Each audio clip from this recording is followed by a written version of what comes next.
You wanna get the broken up? Your colors are the shaper. Shiny Boss. DJ Leon. Okay, me na say me who much if I say. My from my dream one. Hey. Who started? No, I say. Hey. Hey, now wiggy. Yes, some kutua. Hello. Pachamela. This is not some kutua. Me yem be team nama. Pasia Pokora. Officer me. Come on. Pacho. Unimra. Unimra me janto kuku pachadama. Pacho dem. I'm saying me man I have me say. Mas me aka some manage my address. Yes. Nas me dey gi. Ne e bi pen na mo badam. Hey, saga. Listen, we dem nyampo. What o to say? We get that channel. Yeah, ni kwasi ni. Why what tell no nyina twagu. Pacha, ma say. 70%. Pacha me bo, why? Eh ho. Pacha koko kwambodi. Ya tu koko tansi. Eh na waji mi. Koko ngete consequence na. Pacha only pink cancel. Ase. Pacha dey. Pacha internal boy. Back 50 pesos. Hey, cost 20%. If you do cost 50%. Yeah, no. Woni koko nyema. Mama want. Special guy you do.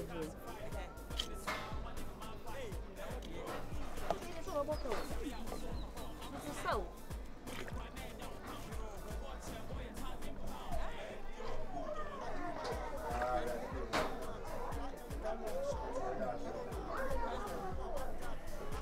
Maybe why am some. I show you. Mama when want to do. Pachamba. Jawaji. Hey, mama ya hano. Mama when want to.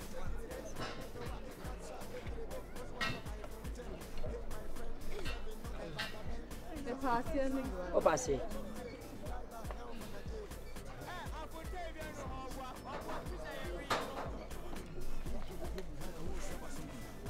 Yes.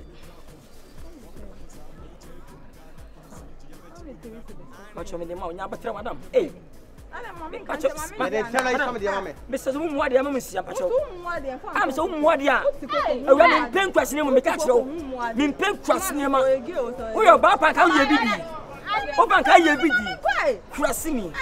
Some so we are na but na the people. Ana machia. Machia. Me tse wa. Yo, me 30%. Yeah, ni. Pacho eno once. Hey.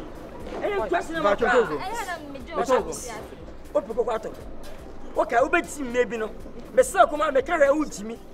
So what you want? Me nka hwe na uko wu asemi a. So what you want? Me jimi so wo se. O sma shi so ni. We are what? Me ya boy. Aboa. Me fa. Aboa na be twa rat. Me na. You see tokoko. Me ntoma. O tokoko na. Kuma ifu prokoto e. Mama, e mo no nya wo. Eh mama. Me me pa jimi. O so won to adanti na. Me tokoko. And then 4 days. I'm for Viana. Hey. Me see me tokoko. I want na. Me ta what jimi. See what you want? Bra, woni me. Ni pen cross nema. Me pen cross nema. What you say? Some cross nema no. Oh my, won ka kuma on to no. I don't Show fa on kan bi. O to kan. Gay. Gay to say. E fa ho bai. Gay. O tu ya me to. Jage na nwa. What tu pomo? Pomo be ma. Pomo be ma. Pa me pomo. What am I say? What do na? Medasi. Nyansani na aba no. Be ma so ne ba. Nyansani na aba no. What am I say? I'm watching. Go say. Odinia. Yeah, you pass over now. I am questioning my cry.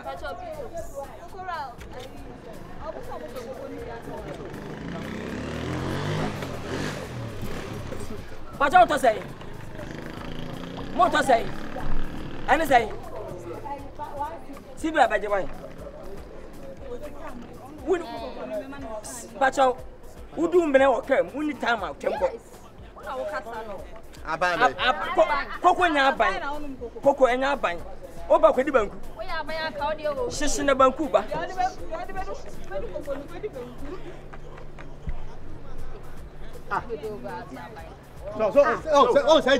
So Jimmy. Kokora na memenyi.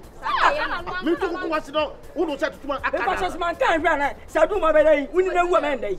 So say juice. Dabi na ho na no akoko, nya no no akoko. But on top ko penkwase ne ma. Dabi Me ba say me tedi. But o ma say. One CD, any CD. Wase na say dey o nkwase na wo ye. Jimi. Aban wo jimi ate no. Wan chuma. Me to kokko na kokko do sa tu no me odi an won jimi. Yeah, penta. But me dia. Kokko na me to no dey sa tu onu kare. But o tun ta so kokko me sra wadama. Why? But police case dia wa ha police ko na be jina no.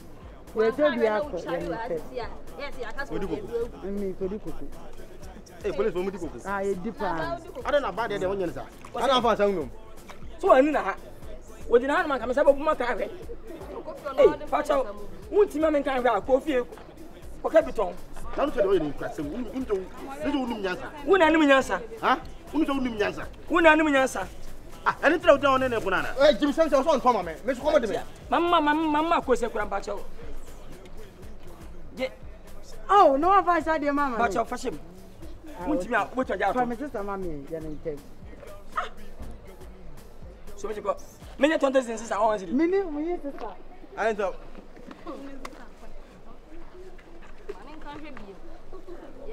Bibi. Me nko. Nasa, Debi o tu fa wo nyansa. Jimi ena Wo nyansa. Jimi na dia dia. Wo nyansa. Jimi na dia dia. Jimi na dia. Wa pada wa Jimi. Debi o Jimi na dia. Jimi Na ko bia. Jimi na Ami abua. Sia bani. dia bema. Sia fo. But on tia. Kokko anyi na afu ate. So tia. Ko ka bi di. Hey. Papa, me de me nyo. Sa mami o sa papa me de me nyo. Me de me nyo. Anya ba me pupu. Hey. Hey.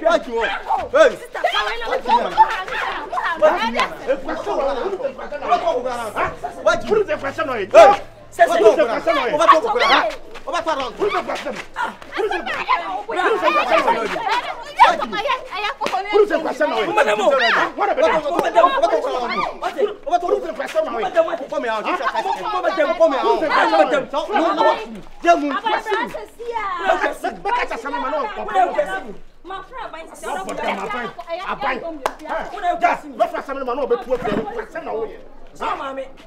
O se ta bi mboro abua ko ko rendi mi ntoma Me nyo. Ha? So ma do e papa me nyo. Aban bem. na mo bio Police ni bem. Aban. Hey, tu sama ju. Ah, Debi abaya to kokko na do sa o di sa. Ha? mi pa cho aban Mo be to kokko. Fine, un so to kokko ma be kata to kokko. unni mu nyansa Na wasa kokko na no do se. Unni ya ka kokko na. Hey, tu sama Unni nyansa. unni nyansa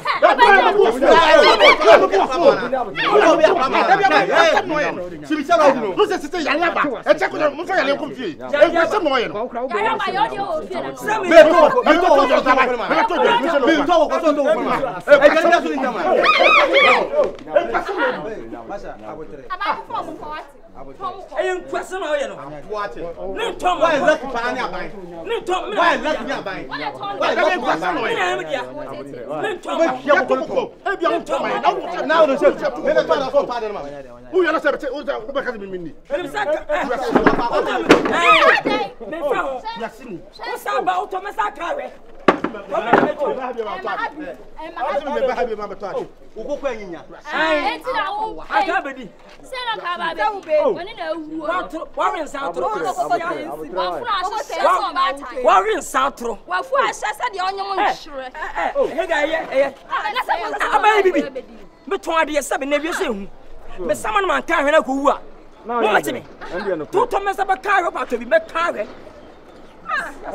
ya na do sa bo mu aka ho se suka na se me ti ankasa me ti ankasa o se ya ni wa ha me ka hwe me ti ankasa udi na wo wu ane sada wow enti se no mo ni ya wo Say yo. enti sa na ko no sam to bacho me fa mo me ti adi ankasa ana ma me to bi na me hwe se do simi ye no bacho ma say ene sugar wan si na to ma de be ko ya no ati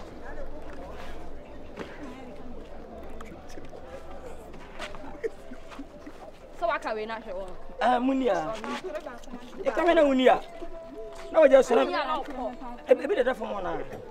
Wasi asem. Ko hwe ne de pa. Be ma ko.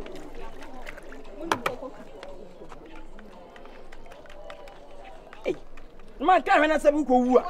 Ya be kesan ana sister no na bra no wa ku obi ba. Eh. Go be say na record.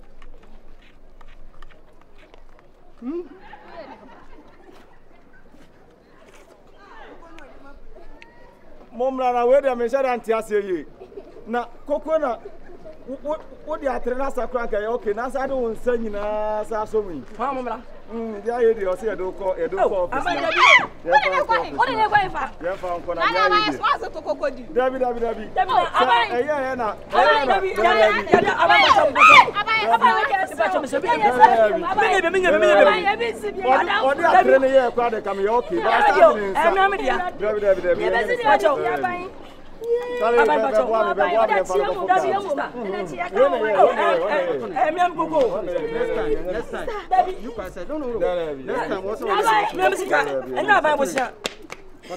Hey, send my baby. Miss Only Mammy to come and friend of my answer. Hey, so do me koko no. yeah, baby any. Mom from Sangamo. Hey, So do me no. I said, any kind of dumb. No kwa demaba. No kwa demaba.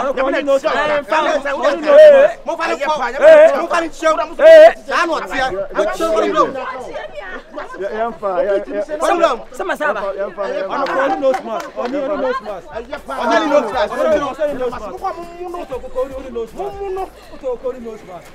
Oh, we're questioning.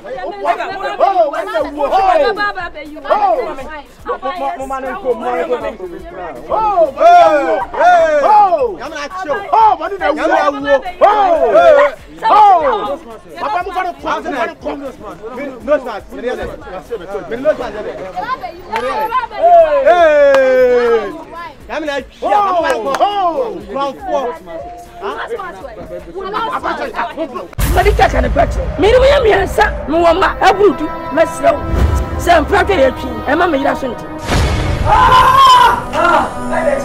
I can tell you.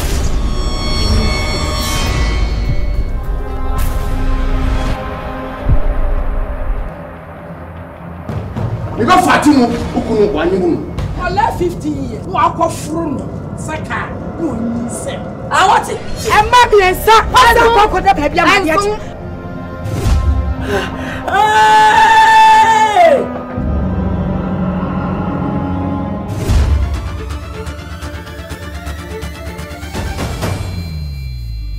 Said a more fame, I would see. Oh, many of me lawyers. Someone you can lawyers, but she never know some contra. What's your woman? What? Catherine, let me go down. Uncle, that we take our Check.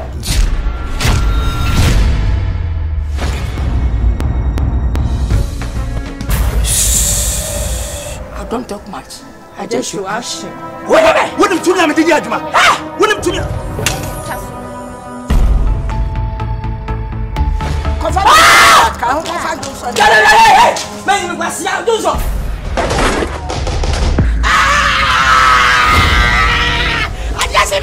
Obia gudie esombo man me your diamond send your work and ka be you mercy from I want for baba e man because that TV bia ni ana janjai eti hu mia tika hu hada na hu mia ka hu tala gbe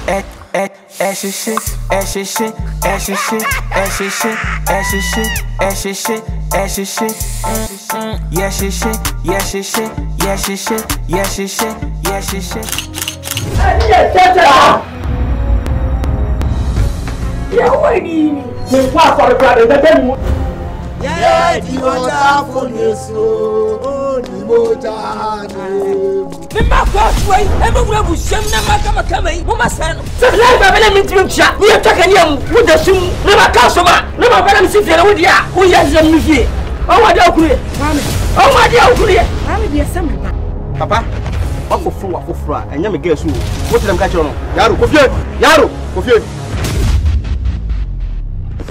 Mama boy, I know that. Why, Nanny? Ah, hello, boy.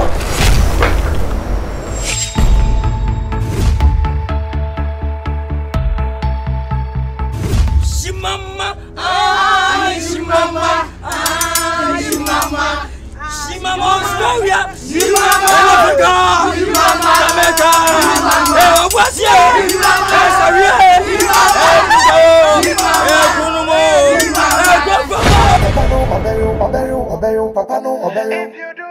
Papa no, obey you, Papa no, obey you.